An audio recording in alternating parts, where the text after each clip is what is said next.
ಶಿವಸೇನೆ ಕರ್ನಾಟಕ ವಂದೇ ಮಾತರಂ ಗೀತೆಯ 150ನೇ ವಾರ್ಷಿಕೋತ್ಸವದ ಅಂಗವಾಗಿ ಶಿವಸೇನೆ ಕರ್ನಾಟಕ ಏಕನಾಥ ಶಿಂದೆ ಬಣ್ಣ ಜಿಲ್ಲಾ ಘಟಕದ ವತಿಯಿಂದ ಏಪ್ರಿಲ್ 11ರಂದು ನಗರದಲ್ಲಿ ಮಾತೃವಂದನಾ ಬೃಹತ್ ಸಮಾವೇಶವನ್ನು ಹಮ್ಮಿಕೊಳ್ಳಲಾಗಿದೆ ಎಂದು ಜಿಲ್ಲಾ ಅಧ್ಯಕ್ಷ ರಾಜಚಂದ್ರ ರಾಮನಗೌಡ ತಿಳಿಸಿದ್ದಾರೆ. ನಗರದಲ್ಲಿ ಸುದ್ದಿಗಾರರೊಂದಿಗೆ ಮಾತನಾಡಿದ ಅವರು, ದೇಶಭಕ್ತಿ ಹಾಗೂ ಧರ್ಮ ಜಾಗೃತಿಯ ಉದ್ದೇಶದಿಂದ ಈ ಸಮಾವೇಶವನ್ನು ಆಯೋಜಿಸಲಾಗಿದ್ದು, ಅಂದು ಸಂಜೆ 5ರಿಂದ 8 ಗಂಟೆಯವರೆಗೆ ನಗರದ ಶ್ರೀ ರಾಮಲಿಂಗೇಶ್ವರ ದೇವಸ್ಥಾನದ ಆವರಣದಲ್ಲಿ ಕಾರ್ಯಕ್ರಮ ನಡೆಯಲಿದೆ ಎಂದರು. ಭಾರತೀಯರ ಮನಗಳಲ್ಲಿ ದೇಶ ಪ್ರೇಮದ ಕಿಚ್ಚು ಹಚ್ಚಿದ ವಂದೇ ಮಾತರಂ ಗೀತೆಗೆ ವಿಶೇಷ ಇತಿಹಾಸವಿದ್ದು, ಬ್ಯಾಂಕಿಂ ಚಂದ್ರ ಚತುರೇಜಿ ಅವರು 1875ರಲ್ಲಿ ತಮ್ಮ ಆನಂದ ಮಾತಾ ಕಾದಂಬರಿಯಲ್ಲಿ ಈ ಗೀತೆಯನ್ನು ರಚಿಸಿದರು. ಬ್ರಿಟಿಷರ ಆಳ್ವಿಕೆಯ ವಿರುದ್ಧದ ಹೋರಾಟದಲ್ಲಿ ಈ ಗೀತೆ ಪ್ರಮುಖ ಘೋಷಣೆಯಾಗಿ ಬಳಕೆಯಾಗಿದೆ. 150 ವರ್ಷಗಳ ಸಂಭ್ರಮದ ಅಂಗವಾಗಿ ಆಯೋಜಿಸಲಾದ ಈ ಸಮಾವೇಶದ ಮುಖ್ಯ ಉದ್ದೇಶ ರಾಷ್ಟ್ರದ ಅಸ್ಮಿತೆ ಮತ್ತು ಸನಾತನ ಧರ್ಮದ ರಕ್ಷಣೆಯ ಬಗ್ಗೆ ಸಾರ್ವಜನಿಕರಲ್ಲಿ ಜಾಗೃತಿ ಮೂಡಿಸುವುದಾಗಿದೆ ಎಂದು ಹೇಳಿದರು. ಗೀತೆ 150ನೇ ವಾರ್ಷಿಕೋತ್ಸವದ ಅಂಗವಾಗಿ ನಗರದಲ್ಲಿ ಬೃಹತ್ ಒಂದು ಸಮಾವೇಶ ಹಮ್ಮಿಕೊಂಡಿದ್ದೇವೆ. ಮಾತೃ ವಂದನಾ ಜನರಲ್ಲಿ ರಾಷ್ಟ್ರೀಯತೆ, ದೇಶಭಕ್ತಿ ಇದನ್ನು ಜಾಗೃತಿಗೊಳಿಸಲು ಹಾಗೂ ವಂದೇ ಮಾತರಂ ಹಿಂದೆ ಇರುವ ತ್ಯಾಗ, ಬಲಿದಾನ, ಹೋರಾಟ ಅದರ ಬಗ್ಗೆ ಜನರಿಗೆ ಸಂಕ್ಷಿಪ್ತವಾಗಿ ತಿಳಿಸಬೇಕೆಂದು ಈ ಸಮಾವೇಶ ಹಮ್ಮಿಕೊಂಡಿದ್ದೇವೆ. ಈ ಸಮಾವೇಶ ನಗರದ IB ರೋಡಲ್ಲಿರುವ ರಾಮಲಿಂಗೇಶ್ವರ ದೇವಸ್ಥಾನದ ಆವರಣದಲ್ಲಿ ಏಪ್ರಿಲ್ 11 ಶನಿವಾರ ಸಂಜೆ 5 ಗಂಟೆಯಿಂದ ರಾತ್ರಿ 9 ಗಂಟೆವರೆಗೆ ನೆರವೇರುವುದು. ಈ ಸಮಾವೇಶದಲ್ಲಿ ಶಿವಸೇನೆ ಕರ್ನಾಟಕ ಪಕ್ಷದ ರಾಜ್ಯಾಧ್ಯಕ್ಷರು ಪರಮ ಪೂಜ್ಯ ಸಿಡಿಲ ಸಂತ ಎಂದೇ ಹೆಸರುವಾಸಿಯಾದ ಶ್ರೀ ಸಿದ್ಧಲಿಂಗ ಸ್ವಾಮೀಜಿ ಅವರು ಹಾಗೂ ಕರ್ನಾಟಕ ಶಿವಸೇನೆ ಕರ್ನಾಟಕದ ರಾಜ್ಯ ಪ್ರಧಾನ ಕಾರ್ಯದರ್ಶಿಗಳು ಶ್ರೀ ಗಂಗಾಧರ್ ಕುಲಕರ್ಣಿ ಅವರು ಬರ್ತಾ ಇದ್ದಾರೆ. ಹಾಗೂ ಈ ಪತ್ರಿಕಾಗೋಷ್ಠಿ ಮುಖಾಂತರ ನಾನು ರಾಯಚೂರು ನಗರದ ಹಾಗೂ ಎಲ್ಲ ಗ್ರಾಮಗಳ ಪ್ರಜೆಗಳು, ನಾಗರಿಕರಿಗೆ ಈ ಕಾರ್ಯಕ್ರಮದಲ್ಲಿ ಸಹಸ್ರಾರು ಸಂಖ್ಯೆಯಲ್ಲಿ ಬಂದು ಈ ಕಾರ್ಯಕ್ರಮ, ಈ ಸಮಾವೇಶವನ್ನು ಯಶಸ್ವಿ ಮಾಡಬೇಕೆಂದು ಪತ್ರಿಕಾಗೋಷ್ಠಿ ಮುಖಾಂತರ ಕಳಕಳಿಯಿಂದ ಕೇಳಿಕೊಳ್ತೇವೆ.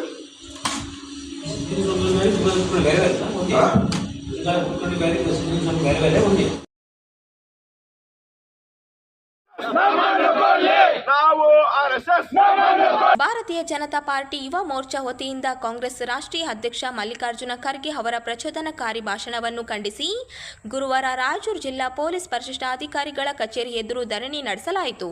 ಬಳಿಕ ಜಿಲ್ಲಾ ಪೊಲೀಸ್ ಪರಿಶಿಷ್ಟಾಧಿಕಾರಿಗಳಿಗೆ ಮನವಿ ಸಲ್ಲಿಸಲಾಯಿತು. ಈ ಸಂದರ್ಭದಲ್ಲಿ ಮಾತನಾಡಿದ ರಾಯಚೂರು ನಗರ ಶಾಸಕ ಡಾಕ್ಟರ್ ಶಿವರಾಜ್ ಪಟೇಲ್ ಅವರು, ಖರ್ಗೆಯವರು ಅಸ್ಸಾಂ ಚುನಾವಣಾ ಪ್ರಚಾರದ ವೇಳೆ RSS ಬಿಜೆಪಿ ವಿರುದ್ಧ ತೀವ್ರ ಆಕ್ಷೇಪಾರ್ಹ ಹೇಳಿಕೆ ನೀಡಿರುವುದಾಗಿ ಆರೋಪಿಸಿದರು.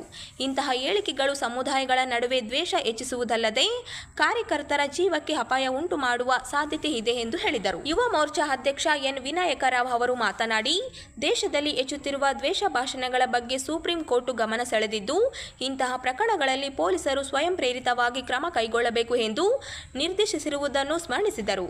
ಪ್ರತಿಭಟನಾಕಾರರು ತಮ್ಮ ಮನವಿಯಲ್ಲಿ ಧಾರ್ಮಿಕ ಹಾಗೂ ಸಮುದಾಯಗಳ ನಡುವೆ ದ್ವೇಷ ಹುಟ್ಟಿಸುವ ಹೇಳಿಕೆಗಳ ವಿರುದ್ಧ ಕಾನೂನು ಕ್ರಮ ಕೈಗೊಳ್ಳಬೇಕೆಂದು ಒತ್ತಾಯಿಸಿದರು. ಈ ಪ್ರತಿಭಟನೆಯಲ್ಲಿ ಜಿಲ್ಲಾ ಬಿಜೆಪಿ ಮುಖಂಡರು ಹಾಗೂ ಅನೇಕ ಕಾರ್ಯಕರ್ತರು ಉಪಸ್ಥಿತರಿದ್ದರು. ಪ್ರಚೋದನೆ ಮಾಡಿರುವ ಮಲ್ಲಿಕಾರ್ಜುನ್ ಖರ್ಗೆಗೆ ನಾನು RSS,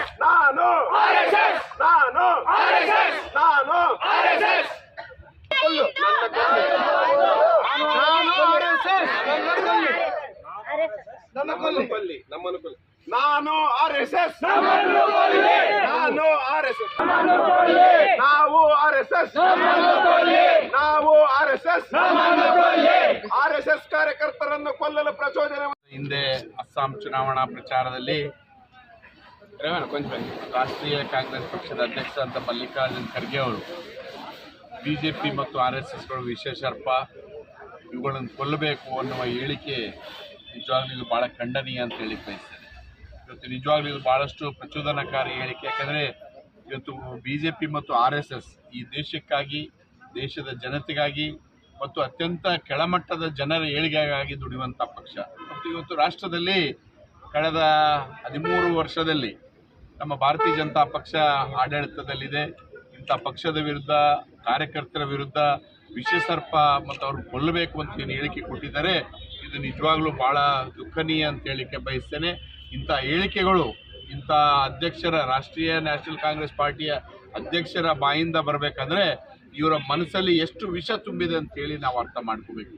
ಇವತ್ತು ಕಾಂಗ್ರೆಸ್ ಪಾರ್ಟಿ 70 ವರ್ಷ ಆಡಳಿತ ಮಾಡಿದಂಥ ಸಮಯದಲ್ಲಿ ಯಾವ ರೀತಿ ಭಾರತ ದೇಶ ಇತ್ತೋ, ಇವತ್ತು 13 ವರ್ಷ ಆಡಳಿತ ಮಾಡಿದಂಥ ಭಾರತೀಯ ಜನತಾ ಪಕ್ಷ ಇವತ್ತು ದೇಶ ಯಾವ ರೀತಿ ಇದೆ ಅಂತೇಳಿ ತಾವೆಲ್ಲ ತಮ್ಮ ಕಣ್ಮುಂದಿದೆ, ಜನರ ಕಣ್ಮುಂದಿದೆ.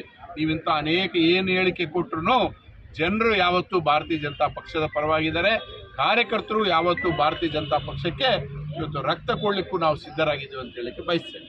ಇವತ್ತು ನಾವೆಲ್ಲರೂ ನಮ್ಮ ಯುವ ಮೋರ್ಚಾ ಅಧ್ಯಕ್ಷರಂಥ ವಿನಯ್ ಅವರು ಮತ್ತು ಎಲ್ಲ ಕಾರ್ಪೊರೇಟರ್ಸು ನಾವು ಇಲ್ಲಿ SP ಆಫೀಸಿಗೆ ಬಂದು ಮಲ್ಲಿಕಾರ್ಜುನ್ ಖರ್ಗೆ ಅವರ ವಿರುದ್ಧ FIR ಮಾಡಬೇಕಂತೇಳಿ ಇವತ್ತು ನಾವು ಒತ್ತಾಯ ಮಾಡಿದ್ದೇವೆ.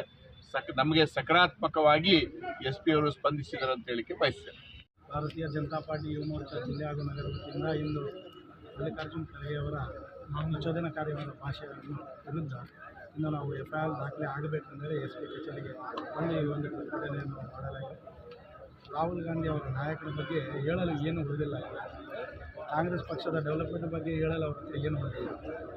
ದಿನನಿತ್ಯ TV ಮಾಧ್ಯಮದಲ್ಲಿ ಬರಬೇಕಾದರೆ BJP ಮತ್ತು ಕಾಂಗ್ರೆಸ್ ಬಗ್ಗೆ BJP ಮತ್ತು RSS ಬಗ್ಗೆ ಮಾತಾಡಿದರೆ ಅವ್ರು ಲೈಮ್ಲೈಟಲ್ಲಿ ಬರ್ತಾರ ಅಂತ ಅವರಿಗೊಂದು ತಂದೆ ಮಕ್ಕಳಿಗೆ ಒಂದು ಹೊಚ್ಚಿಡಿದ್ರು. ಅದರ ಸಲುವಾಗಿ ಖರ್ಗೆ ಅವರು, ಸಣ್ಣ ಖರ್ಗೆ ಅವರು 24 ತಾಸು ಹಗಲು ರಾತ್ರಿ ದಿನನಿತ್ಯ ಕನಸಲ್ಲಾಗಲಿ ಎದ್ದಾಗಲಿ BJP RSS ಬಗ್ಗೆ ಮಾತಾಡ್ತಿದ್ದಾರೆ. ಮುಂದಿನ ದಿನಗಳಲ್ಲಿ ಅವ್ರ ಮಗನೇನಾದರೂ CM ಮಾಡ್ತಾರಾ ಎಂಬ ಒಂದು ಕನಸನ್ನು ಕಾಣುತ್ತಿದ್ದಾರೆ. ಅವರಿಗೆ ದೇಶದ ಅಭಿವೃದ್ಧಿ ಅವಸರಿಲ್ಲ, ಕರ್ನಾಟಕದ ಅಭಿವೃದ್ಧಿ ಅವಸರಿಲ್ಲ, ಕರ್ನಾಟಕದ ಅಭಿವೃದ್ಧಿ ಬಗ್ಗೆ ಮಾತಾಡಲ್ಲ, ಬರೀ BJP RSS ಬಗ್ಗೆ ಮಾತಾಡ್ತಾರೆ. ಇಂಥವರ ವಿರುದ್ಧ ಕ್ರಿಮಿನಲ್ ಮೊಕದ್ದಮೆ ದಾಖಲೆ ಆಗಬೇಕೆಂದೇಳಿ ಇಂದು ಭಾರತೀಯ ಜನತಾ ಪಾರ್ಟಿ ಯುವ ಮೋರ್ಚಾ ವತಿಯಿಂದ ನಾವು SP ಆಫೀಸಿಗೆ ಒಂದು FIR ದಾಖಲೆ ಮಾಡಬೇಕಂದೇಳಿ ಒಂದು ಪತ್ರವನ್ನು ಕೊಟ್ಟಿದ್ವಿ. ವಿನಾಯಕ್.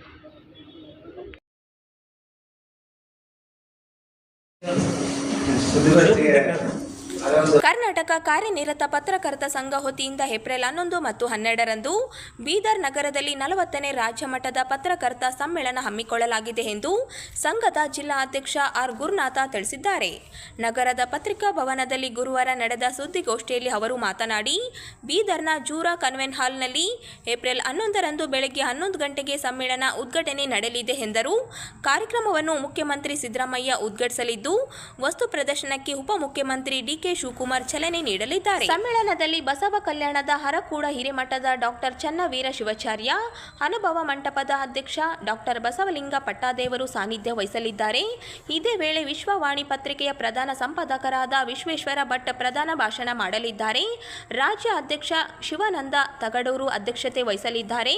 ಸಮ್ಮೇಳನಕ್ಕೂ ಮುನ್ನ ಬಸವೇಶ್ವರ ವೃತ್ತದಿಂದ ಮೆರವಣಿಗೆ ನಡೆಸಿ ಸಂಘದ ವೇದಿಕೆಯವರೆಗೆ ಸಾಗಲಿದೆ. ರಾಜ್ಯ ಘಟಕದಿಂದ 40ನೇ ರಾಜ್ಯ ಸಮ್ಮೇಳನವನ್ನು ಏಪ್ರಿಲ್ 11, 12 2 ದಿನಗಳ ಕಾಲ ಬೀದರ್ ಪಟ್ಟಣದಲ್ಲಿ ನಡೆಯಲಿದೆ. ಕರ್ನಾಟಕ ಕಾರ್ಯನಿರತ ಪತ್ರಕರ್ತರ ಸಂಘ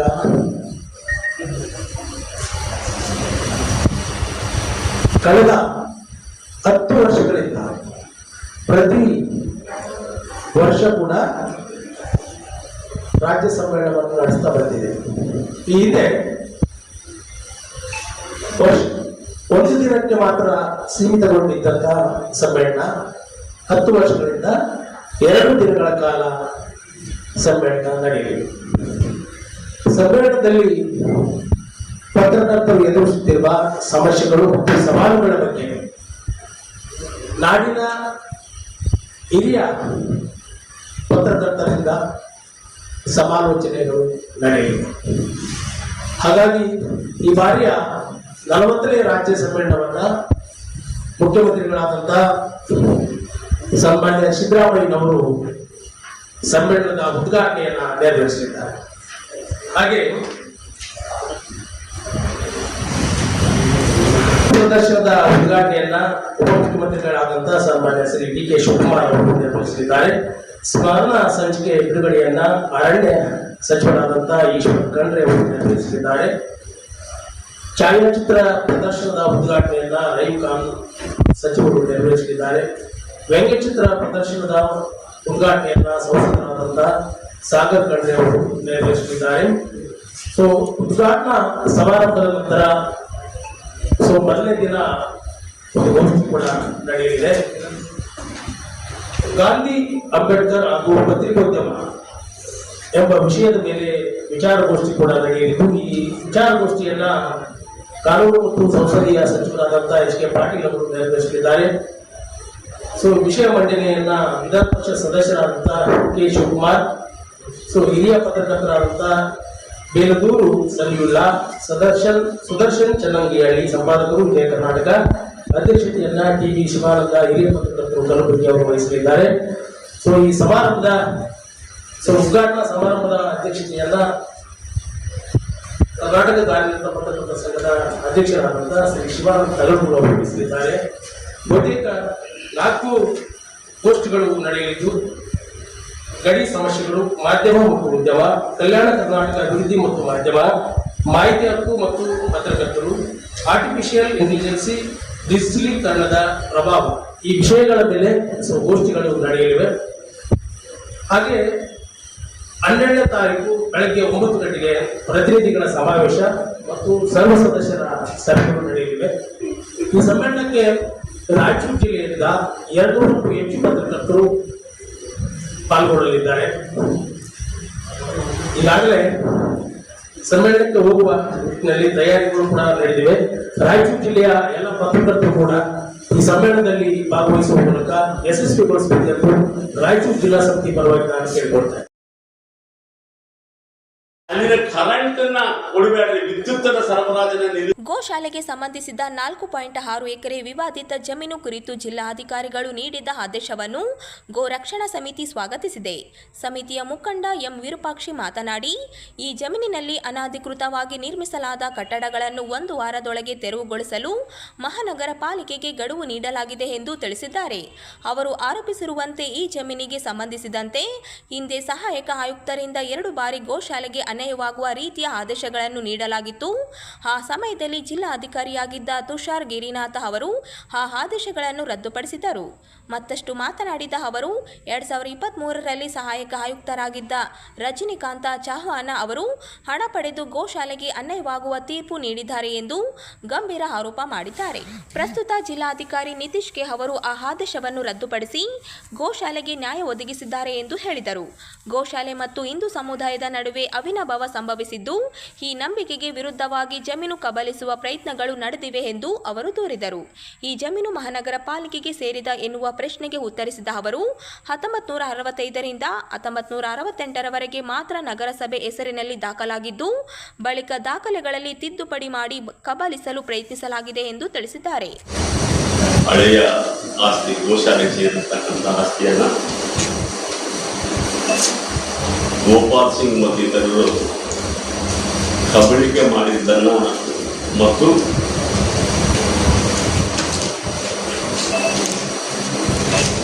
ಅಂದಿನ 2/2/2023ರಂದು ಸಹಾಯಕ ಆಯುಕ್ತರಾಗಿದ್ದಂಥ ಚವ್ಹಾಣ್ ಅವರು ಬಹಿರಂಗವಾಗಿ ಎಲ್ಲರಿಗೆ ಗೊತ್ತಿರ್ತಕ್ಕಂಥದ್ದು ದುಡ್ಡು ತಗೊಂಡು ಅವರ ಪರವಾಗಿ ಆದೇಶವನ್ನು ಮಾಡಿರ್ತಕ್ಕಂಥದ್ದು. ಈ ಹಿಂದೆ ಕೂಡ ಇದು 2ನೇ ಸಲ ಸಹಾಯಕ ಆಯುಕ್ತರು ಸರ್ಕಾರಿ ಒಂದು ಗೋಶಾಲೆಗೆ ಸೇರಿರ್ತಕ್ಕಂಥ 4 ಎಕರೆ ಭೂಮಿಯನ್ನ ಹಣ ಪಡೆದು ಗೋಶಾಲೆಗೆ ಮೋಸ ಮಾಡಿರ್ತಕ್ಕಂಥದ್ದು 2ನೇ ಸಲ. ಈಗಾಗಲೇ ಹಿಂದೆ ತುಷಾರ್ ಗಿರಿನಾಥ್ ಅಂತೇಳಿ ಜಿಲ್ಲಾಧಿಕಾರಿಗಳಿದ್ರು. ಆಗಲೂ ಕೂಡ ಶಿವರಾಜ್ ಅಂತಕ್ಕಂಥ ಅಸಿಸ್ಟೆಂಟ್ ಕಮಿಷನರ್ ಸಹಾಯಕ ಆಯುಕ್ತರು ಕೂಡ ಇದೇ ರೀತಿಯನ್ನ ಆದೇಶ ಮಾಡಿದಾಗ ಅದನ್ನು ರದ್ದುಪಡಿಸಿ ಆಯುಕ್ತರ ಮೇಲೆ ಕಾನೂನು ಕ್ರಮ ಕೈಗೊಳ್ಳಬೇಕಂತಕ್ಕಂಥ ನಿಟ್ಟಿನಲ್ಲಿ ಆದೇಶವನ್ನು ಮಾಡಲು ವಿಚಾರಣೆ ಮಾಡಲಿಕ್ಕೆ ಕೂಡ ಆಯುಕ್ತರ ಮೇಲೆ ಇದು ಮಾಡಿದ್ರು. ಅದೇ ರೀತಿಯಲ್ಲಿ ಇವತ್ತು ಏನು 2/2/2023 ಹಣ ಪಡೆದು ಖಾಸಗಿ ಆಸ್ತಿಗಳನ್ನ, ಸರ್ಕಾರ ಆಸ್ತಿಗಳನ್ನ ಲೂಟಿ ಮಾಡ್ತಕ್ಕಂಥ ಈ ಸರ್ಕಾರಿ ಅಧಿಕಾರಿಗಳಿಗೆ ಮಾನ್ಯ ಜಿಲ್ಲಾಧಿಕಾರಿಗಳು ಬಹಳ ಮಹತ್ವವಾದಂತಹ ತೀರ್ಪನ್ನು ಕೊಟ್ಟು ರಾಯಚೂರು ನಗರದ ಪ್ರತಿಷ್ಠಿತ ಗೋಶಾಲೆ ಇಲ್ಲಿ ಎಲ್ಲ ಹಿಂದೂಗಳ ಗೋರಕ್ಷಣಾ ಸಮಿತಿಯವರ ಎಲ್ಲರ ಕೂಡ ಅಭಿಮನಾಭಾವ ಸಂಬಂಧಿತಕ್ಕಂಥ ಈ ಗೋಶಾಲೆಯನ್ನ ಪುನಃ ಗೋಶಾಲೆಗೆ ಸೇರಬೇಕಂತಕ್ಕಂಥ ಆದೇಶವನ್ನ ಸಹಾಯಕ ಆಯುಕ್ತರ ಆದೇಶವನ್ನ ರದ್ದುಪಡಿಸಿ ಮಾಡಿರ್ತಕ್ಕಂಥ ಆದೇಶ ನಾವು ಗೋಶಾಲಾ ಸಂರಕ್ಷಣಾ ಸಮಿತಿಯಿಂದ ಒಬ್ಬ ರಾಯಚೂರಿನ ನಾಗರಿಕನಾಗಿ ಬಹಳ ಹೃತ್ಪೂರ್ವಕವಾದಂತಹ ಸ್ವಾಗತವನ್ನು ಮಾಡ್ತೀವಿ.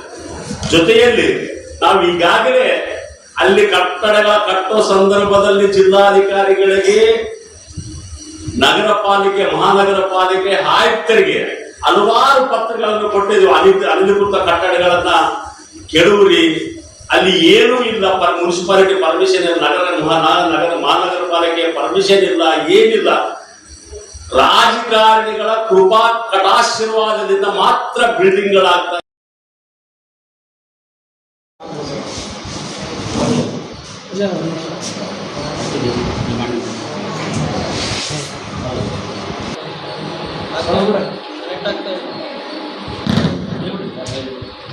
ಹಲೋ, ಮಾನ್ಯ ಪತ್ರಕರ್ತರು ಹಾಗೂ ಸಂವಾದಗಳಿಗೆ ಪಕ್ಷದ ವತಿಯಿಂದ ಎಲ್ಲರಿಗೆ ನಮಸ್ಕಾರಗಳು. ಪತ್ರಿಕಾಗೋಷ್ಠಿಯನ್ನು ಮಾಡುವ ಉದ್ದೇಶ ಎಂದರೆ ಸುಮಾರು ಜನ ಬ್ಯಾರಿಸ್ಟರ್ ಅವರು ರಾಯಚೂರು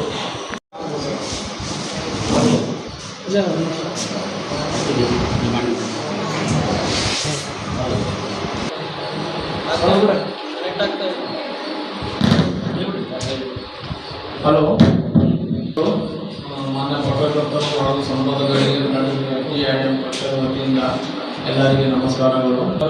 ಪತ್ರಿಕಾಗೋಷ್ಠಿಯನ್ನು ಮಾಡುವ ಉದ್ದೇಶ ಎಂದರೆ ಸುಮಾರು ಜನ ಬ್ಯಾರಿಸ್ಟರ್ ಅವರು ರಾಯಚೂರು ಇದ್ದಾರೆ ನಗರಾಧ್ಯಕ್ಷರಾಗಿ. ಸೊ ಅದರ ಸಂಬಂಧ ಇವತ್ತು ಪತ್ರಿಕಾಗೋಷ್ಠಿಯನ್ನು ಬರೆದಿದ್ದೀವಿ. ಸೊ ತಮ್ಮ ಮುಖಾಂತರ ನಮ್ಮ ರಾಯಚೂರಿನ ಎಲ್ಲ ಸಾರ್ವಜನಿಕರಿಗೆ ವಿಷಯ ತಿಳಿಸಬೇಕಾಗಿ ಪತ್ರಿಕಾಗೋಷ್ಠಿಯನ್ನು ನಾವು ಮಾಡ್ತಾ ಇದ್ದೀವಿ ಸರ್. ಸೊ ನಮ್ಮನ್ನು ತಾಲೂಕು ನಗರಾಧ್ಯಕ್ಷರು ನೇಮಿಸಲ್ಪಟ್ಟಾಗಿದೆ. ಅದರ ಸಂಬಂಧ ನಾವು ಪತ್ರಿಕಾಗೋಷ್ಠಿಯಲ್ಲಿ ಮಾಡ್ತಾ ಇದ್ದೀವಿ ಸರ್.